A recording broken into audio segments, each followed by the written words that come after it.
To discuss the situation in Iran, we have with us a very, very special guest, Dr. Hakim Elahi. He's a special representative of the Supreme Leader. Sir, thank you for joining us and talking to us and sparing time. You're welcome. Sir, I just want to start with a straight question. What is the situation, actual situation in Iran? What we are reading and what we are seeing in social media and what we are seeing in the news reports is very grim. That it's talking about the crackdown on the protesters, and it is showing large numbers of casualties. Can you just there's a lot of anxiety here also because we share a deep relationship with Iran. So please, can you give us a sense of what is the real picture there? Concerning the situation in Iran, actually we have two things which we have to divide and differentiate between them. The first one is the fact and the reality of the situation. And the second one is imagination, which made by narration of the journalists or by the enemies or by some other people. Actually, there is very deep gap between these two realities. The one is fact, reality, and the second one is imagination and analysis, exegesis about the situation in Iran. After the economical problems which we faced during the last times, and regarding the very bad and unlawful sanction against Iran, some Iranians, they wanted to protest about the economic, but and they are right, they have right to do that. Even the Ayatollah Khamenei, the Supreme Leader of Islamic Republic of Iran, prays on them, and this is their right, and what they said is true. But the other people use this opportunity to come out and to do some demonstration against the government, against the people. And exactly what's happened here is the same lot like what happened by ISIS in some years ago, because they beheaded some innocent people, they burned some innocent people, and they attacked some mosques, and they burned some library, even they attacked some policemen. And this because of some enemies tried to bring problem in the society of Iran. Yes, we have economic problem, but the people also, some of them are angry by this situation of economy, which made and created by some countries against Iran according and based on the sanctions. But the other people, they used this opportunity to reach to their target and to their aims. However, now at the moment, the situation is very good, is under control, and is not as much as mentioned in the social media. Really, they make it very, very big. Even they mention a lot of numbers of the killed people, and also they mentioned a lot of number of the protesters, which are not true. Even they created the very fake film, and also photos. Sir, but independent human rights agencies are also saying that almost 4,000 to 5,000 people are killed in this crackdown. Yes, recently it was an interview with some senator in America. He said these organizations are made by US and by some other countries and are based whether in UK or in US. So they were mentioned a lot of numbers which are fake. Several numbers coming out of the killings in this brutal crackdown, which they are calling it. And they're saying more than, some rights agencies claim that more than 4,000 people are killed in this crackdown. Actually, there are some people who are killed, but the number of not clear. how many people were killed. At the first, these protesters attacked civilians and they killed them, attacked policemen and they killed some policemen, and even they attacked some businessmen because they wanted to benefit from this situation, and they mentioned that these people are killed by policemen, which is not true. And at maybe after 2 days, the policeman wanted to stop them, and some of them attacked policemen by gun or by knife or by something else, and some of them have been killed. But exact number of the people who are killed is not clear and is not mentioned by the authentic sources.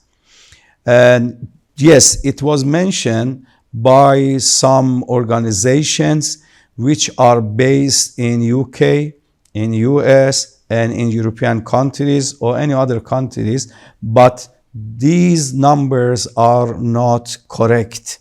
And this is exactly fake, and they want to increase the numbers of the killing to mention the government killed them. So, sir, are you saying that the people who are killed are not the innocent civilians who are protesting against the wrong economic policies? Actually, it's true. And we have a lot of evidences. Majority of them are innocent people who were working in their shop or were in the clinic or in the hospital, in the mosque. They were killed by these protesters. But some people, some protesters also were killed after attacking policemen and after attacked the civilians, and the police wanted to stop them.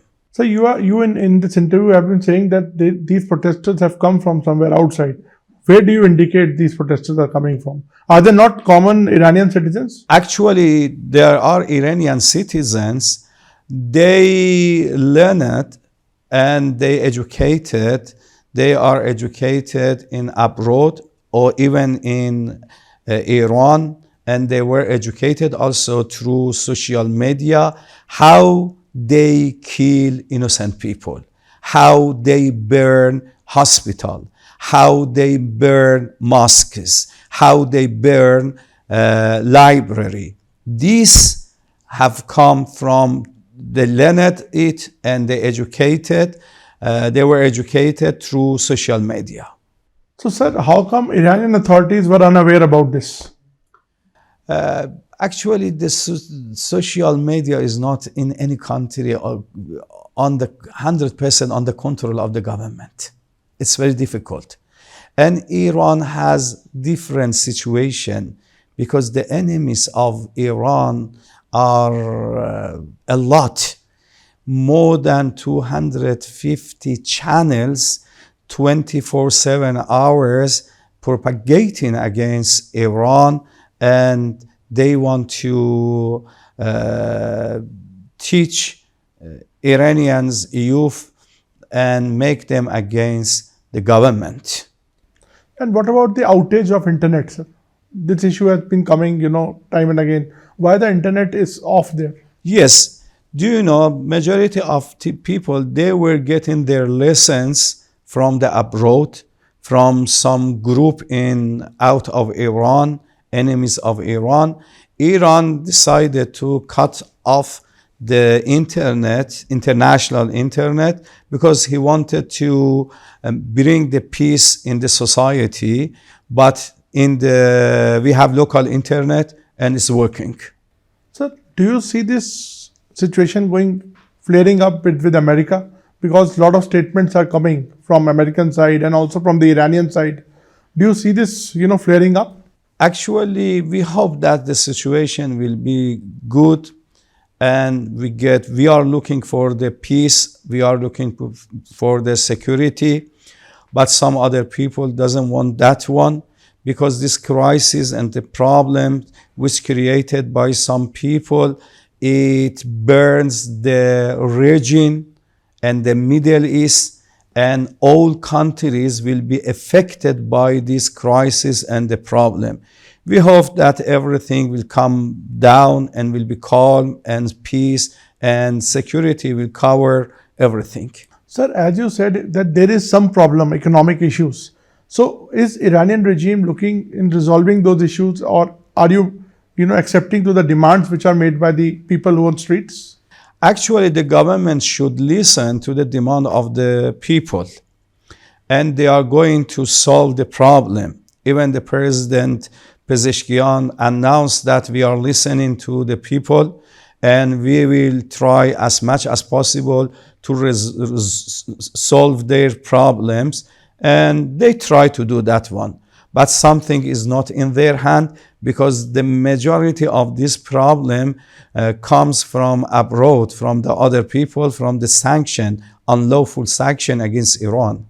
Sir, as we talk, a special session is also called by the UN on the situation in Iran. How do you look at this internationalization of this issue, sir? Actually, we can say that there's some international organization lost their influence in the world, and some of them are controlled by some countries, and we hope that the international organization takes their responsibilities and they do what is good, and it's in the benefit of the people and for the countries. Sir, but the warships from US are moving towards Middle East, and statements like we'll wipe Iran out of the world map. How do you react to these statements? Actually, statement is not new. It has been issued since 4 decades ago. But we are ready also for everything. We are not looking for the war, and we are against the war. Never Iran created any war within last 2-3 centuries. But if they wanted to do anything, Iran is ready for that. So, sir, do you think that you are also going to attack back on the allies if the thing happens? We hope that, inshallah, nothing bad happens in the region, because it's very, very bad for all countries. And humanity will lose the peace and security. Sir, my next question will be on the nuclear program of Iran. It's always under suspicion, or there's a confusion over the nuclear program. Can you put a light on that? Like, what is Iran up to? According to the fatwa of Supreme Leader of Islamic Republic of Iran, Ayatollah Imam Khamenei, Iran never wants to have nuclear weapons. Why? Because it is haram. But Iran at the same time wants to have nuclear peaceful power for some social and humanity treatment. They are looking for that one. And never they want to have nuclear weapons. But unfortunately, there is double standard. Some international organizations issued a lot of sanction against Iran, and they have a lot of supervision over nuclear weapon power of Iran. But some other countries, they have it, and they use it, and they say nothing towards them. So, sir, are you assuring that situation is completely normal now in Iran? Actually, at the moment, situation is normal, and it's getting better and better and better, because the Iranian people have come out and they showed that their sympathy with the government. Sir, my last question, as you mentioned in your opening remarks about India-Iran relations, what is going to be the fate of Chabahar port, where India has made huge investments. Actually, always the supreme leader of Islamic Republic of Iran insists on good relationships and collaboration between Iran and India. Until now, Indian government never affected by sanction of other countries, and two governments want to have good relationship and collaboration, and I hope that inshallah in the Charbahar they will work nicely. I wanted to mention also that the history of the relationship and collaboration between Iran and India goes to 3,000 years ago, before of emergence of Islam.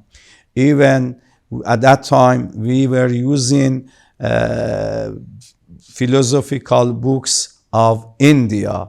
Even in the university, we learned philosophical books of India, and even in mathematics, in astronomy, and in medicine also we were using your civilization, your also knowledge, and we always learned through our schools the relationship between Iran and India. Thank you so much for talking to us, sir. You're welcome. Thank you very much.